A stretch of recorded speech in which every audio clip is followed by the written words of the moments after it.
Hey, what's up guys? Welcome back for another video and if you into Huck's World, and today we got an awesome watch face to check out by my man DW. He is in the building. He got down on his watch face. I'm already giving him 2 thumbs up in the door for this one.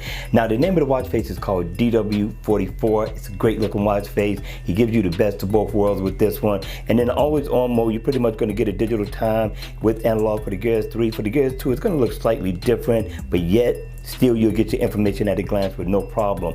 But let's take a look at this watch face when it's on. I'm liking the look of the minute and the second in the hour hand. It looks awesome the way it glows, and you get the best of both worlds. You're going to get a digital watch face at the top, and if you look to the left, you're going to get your battery percentage. Also, it has a meter and dots, and also if you look in the center, you get your animated seconds, which looks nice.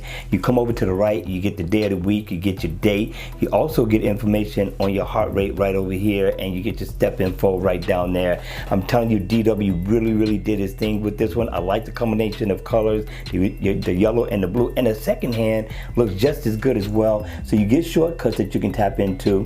3 of them. You can go in and make a phone call, check your messages, play your music, and if you tap up here, you can set an alarm. And if I tap right here on the date, I can bring up my calendar. So I'm telling you, my man did his thing. This is an awesome watch face to wear over the weekend. This is affordable in the Gear Manager store. If you haven't checked out this guy's lineup, I'm telling you, check out his lineup today. All right, you all, it's the weekend. You know what I'm going to say. Enjoy, party like it's 1999, but most of all, be safe. All right, you all, if you enjoyed the video, please hit the like button on the way out. And if you want to see more videos like this, then please also subscribe to my channel. And I'll see you all again at the next video. Take care.